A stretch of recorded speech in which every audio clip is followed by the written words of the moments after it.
Pemirsa di rumah, jumpa lagi dengan saya, Dr. Anda Cilis Lindriati SHMH, yang berkantor hukum di Cipta Lovem, beralamat di Jalan Sidosermo PDK 2, Kavling 370, Surabaya, Jawa Timur, Indonesia. Pemirsa, dalam perjumpaan kali ini kita akan membahas tentang eksportir. Demikian marak orang membahas tentang importir, saya justru mendukung tentang eksportir. Tujuannya apa? Agar UMKM bisa bertumbuh, berkembang seperti di negara-negara lain.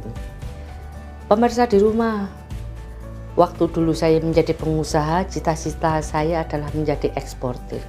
Tapi apa yang terjadi? Saya tidak bisa menjadi eksportir karena saya tidak tahu bagaimana memulai menjadi eksportir. Tapi saya akan membantu Anda ketika sekarang saya sudah jadi pengacara. Saya akan membantu Anda untuk mengembangkan usaha Anda, dan Anda jangan takut menjadi eksportir, karena menjadi eksportir menjadikan Anda berwawasan luas dan Anda akan menjadi pengusaha yang sukses. Kenapa? Karena barang-barang Anda tidak hanya dinikmati di dalam negeri atau di kampung Anda aja, tetapi barang Anda bisa dinikmati di negara-negara lain. Oleh karena itu, pemirsa di rumah, berusahalah menjadi pedagang yang baik agar hubungan antar negara menjadi baik dan kita menjadi bangsa yang merdeka, merdeka atas kemiskinan, merdeka atas kebodohan, dan kita bisa setara dengan orang lain. Nah, untuk menjadi eksportir, apa prosedurnya dan apa syarat menjadi eksportir dan bagaimana prosedur kepabeannya? Pemirsa, ekspor merupakan kegiatan mengeluarkan barang dari daerah pabean Indonesia ke daerah pabean negara orang lain. Biasanya proses ekspor dimulai dari adanya penawaran dari suatu pihak yang disertai dengan persetujuan dari pihak lain melalui sales kontak proses. Dalam hal ini adalah pihak eksportir dan importir. Pemirsa, jangan takut. Untuk menjadi seorang eksportir ada syarat-syarat yang bisa Anda tempuh. Apa syarat-syaratnya? Untuk menjadi perusahaan ekspor harus memenuhi ketentuan-ketentuan sebagai berikut. 1.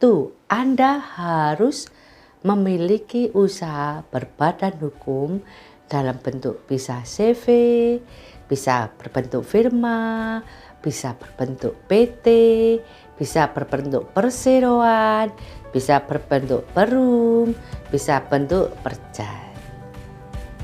Nah, pemirsa, akan saya sertakan apabila Anda memiliki perusahaan yang berbadan hukum tersebut, Anda harus memiliki apa? Memiliki NPWP. NPWP itu apa? Nomor wajib pajak. Yang kedua, Anda harus mempunyai salah satu izin yang dikeluarkan oleh pemerintah seperti surat izin usaha perdagangan atau SIUP dari Dinas Perdagangan. Anda juga harus memiliki surat izin industri dari Dinas Perindustrian. Anda juga harus punya izin usaha penanaman modal dalam negeri atau disebut atau disingkat dengan PMDN atau penanaman modal asing yang dikeluarkan oleh Badan Koordinasi Penanaman Modal atau BKPM. Pemirsa, itu adalah cara kita untuk menjadi seorang eksportir. Terus bagaimana klasifikasi menjadi seorang eksportir? 1. Eksportir harus seorang produser, dan itu pun ada syaratnya. Sebagai syarat eksportir produsen dalam upaya memperoleh legalitasnya, seyogyanya pemirsa di rumah memenuhi semua persyaratan yang ditetapkan oleh pemerintah. Anda wajib mengisi isian yang disediakan oleh Disperindak di pemerintah daerah, kabupaten, kota atau provinsi dan instansi teknik yang terkait. Kemudian Anda harus memiliki izin usaha industri. Anda juga harus memiliki NPWP. Anda harus memberikan laporan realisasi ekspor kepada dinas perindak atau instansi dan pejabat yang ditunjuk secara berkala setiap 3 bulan, yang disahkan oleh Badan Devisa dengan melampirkan surat pernyataan seperti Anda tidak terlibat tunggakan pajak, Anda tidak terlibat tunggakan perbankan, dan Anda tidak terlibat masalah kepabeanan. Pemirsa, selain itu, sebagai seorang eksportir yang bukan produsen, Anda juga harus memenuhi persyaratannya. Kenapa? Karena untuk memperoleh legalitas, seyogyanya memenuhi persyaratan yang ditetapkan pemerintah, yaitu Anda harus mengisi formulir isian yang disediakan oleh dinas perindak di pemerintah daerah, kabupaten, kota, atau provinsi, dan instansi teknis yang terkait. Anda juga harus memiliki surat izin usaha perdagangan. Selain itu juga Anda wajib memiliki NPWP. Anda juga tetap harus memberikan laporan realitas ekspor kepada dinas perindak atau instansi atau pejabat yang ditunjuk dengan masa per 3 bulan yang disahkan oleh Bank Devisa dengan melampirkan surat pernyataan seperti tidak terlibat tunggakan pajak, tidak terlibat tunggakan perbankan, dan tidak ada tunggakan dalam masalah kepabeanan. Pemirsa, tentunya Anda bingung, kepabeanan itu apa sih? Nah, kepabeanan adalah apabila barang yang terkena pajak ekspor, maka ekspor harus dilunasi sebelum dimasukkan ke sarana pengangkut.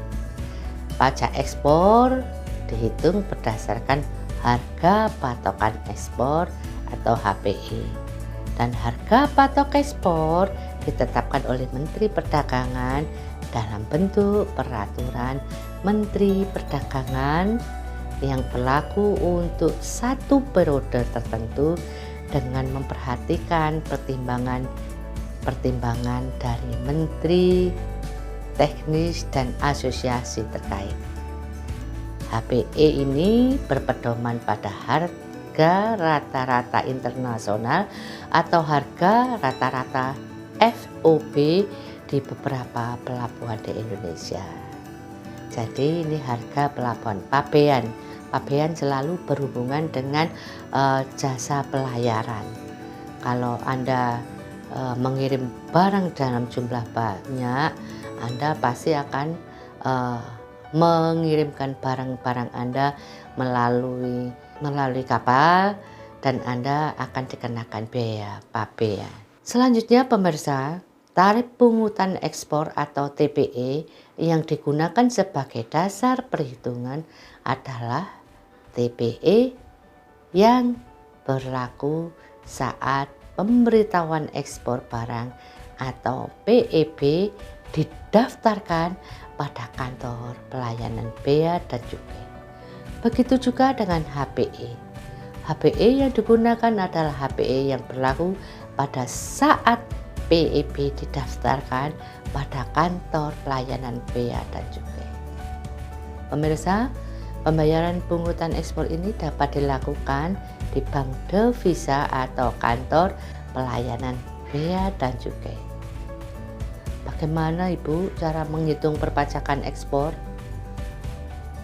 Terhadap barang ekspor yang dikenakan tarif, ada fororem atau persentase pajak ekspor dihitung sebagai berikut. Pajak ekspor sama dengan tarif pajak ekspor kali harga patokan ekspor kali jumlah satuan barang kali kurs. Kalau kursnya dolar ya dikalikan dolar, kalau kursnya rupiah dikalikan rupiah, kalau kursnya ringgit juga dikalikan ke ringgit. Kemudian terhadap barang ekspor yang dikenakan tarif, ada naturam atau spesifiknya. Pajak ekspor dihitung sebagai berikut. Pajak ekspor sama dengan tarif pajak ekspor kali jumlah satuan barang kali kurs. Pemirsa, banyak yang akan kita bicarakan untuk bagaimana kita menjadi eksportir. Bagaimana prosedur kepabeanan untuk proses ekspor barang. Karena barang yang akan diekspor wajib diberitahukan terlebih dahulu ke kantor pabean dengan mengisi dokumen pemberitahuan ekspor barang atau PEB. Pemirsa juga harus mendaftarkan PEB disertai dengan nomor induk perusahaan atau NIPER dan dilengkapi dokumen pelengkap.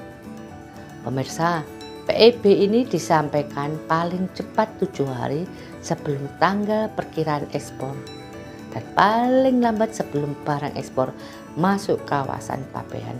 Dokumen perlengkapan pabean. Selain itu pemirsa, invoice dan packaging list, bukti bayar PNBP, bukti bayar bea keluar dalam hal barang ekspor dikenai bea cukai, dan dokumen dari instansi teknis terkait dalam hal barang ekspor terkena ketentuan larangan atau dan pembatasan. Cukup rumit? Tidak. Anda cukup mengikuti satu persatu. Kenapa? Karena menjadi seorang eksportir memang dituntut bisa berpikir lebih keras sedikit dibandingkan kita menjual barang kita ke pasar tradisional atau pasar-pasar di wilayah negara Indonesia, antar provinsi, antar kota, atau antar pulau. Akan tetapi pemirsa di rumah, apabila Anda bisa menjadi seorang eksportir, maka devisa yang akan masuk ke negara kita sangat banyak dan Anda juga akan mendapatkan peluang keuntungan yang sangat banyak pula. Jadi Anda jangan panik. Ikuti secara teliti prosedur ini, dan prosedur ini tidak sulit. Nanti kita akan bahas pada materi berikutnya. Karena kita sekarang ditentukan oleh berapa lama kita bisa bicara. Oleh karena itu pemirsa, kita akan lanjutkan permasalahan tentang ekspor di lain bahasan berikutnya. Sampai jumpa.